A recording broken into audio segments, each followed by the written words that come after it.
શહેર ટ્રાફિક પોલીસમાં લાંચ લેવી એક ચલણ બની ગયું છે। 70 જણા પગારદાર જમાદારે ટેમ્પોના માસિક 1000નો હપ્તો નક્કી કર્યો। આવા 100 ટેમ્પા પેટે એએસઆઈ વિજય ચૌધરીએ 1 લાખની લાંચ લેવા ગુરુવાર બપોરે ઉધના ઉદ્યોગનગર પાસવ શોપિંગ સેન્ટરમાં તેના 5 વર્ષથી રાખેલા વહીવટદાર સંજય પાટીલને મોકલ્યો હતો। ત્યાં એસીબીએ છટકો ગોઠવી 1 લાખની લાંચ લેતા સંજય પાટીલને પહેલા રંગે હાથ ઝડપી પાડ્યો છે।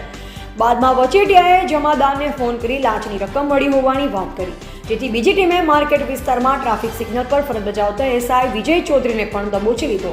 હાલમાં એસીબીના સ્ટાફે વચેટિયા સંજય દિનકર પાટીલ 48 રહે વિસ્મય બંગલોઝ ડિંડોલી અને ટ્રાફિક પોલીસના રિજિયન 2માં ફરજ બજાવતા એસઆઈ વિજય રમણ ચૌધરી ઉંમર વર્ષ 55 રહે નોકૃતિ એપાર્ટમેન્ટ લાલ બંગલા અઠવા લાઇન્સ મૂળ તાપીની સામે ગુનો નોંધી ધરપકડ કરી છે।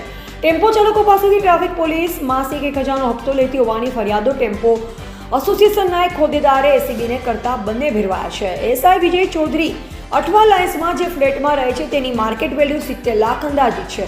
તેમની પત્ની પીએસઆઈ છે। પોલીસ ખાતામાં 30 વર્ષથી નોકરી કરે છે અને તેને રિટાયર થવાના 3 વર્ષ બાકી છે।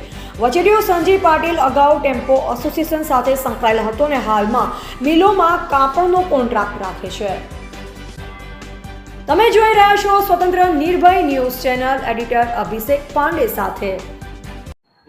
કોઈ એસઆઈ લાંચ લેતા ઝડપાયા છે, કઈ રીતની લાંચ માંગતા હતા અને અગાઉ કોઈ આ પ્રકારની ફરિયાદો મળી? જી, ગત રોજ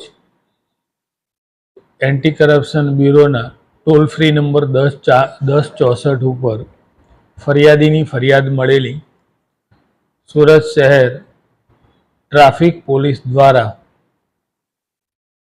ટેમ્પો દીઠ 1000 રૂપિયા એમ 100 ટેમ્પોના 1000 લેખે લાખ રૂપિયાની લાંચની માગણી થયેલ હોય, જે લાંચની માગણી જે ટ્રાફિક પોલીસના એએસઆઈ વિજય રમણ ચૌધરી તથા સંજય પાટીલ જે એક પ્રજાજન છે, જે પ્રજાજન લાંચની રકમ સ્વીકારતા રેડ હેન્ડ પકડાયેલા અને એ વિજય સાથે એમનું મેળાપીપણું હતું।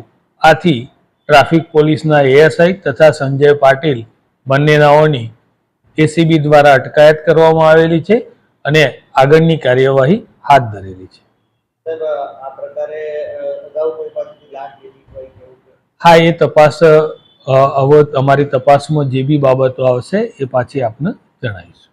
Thank you. ઓકે।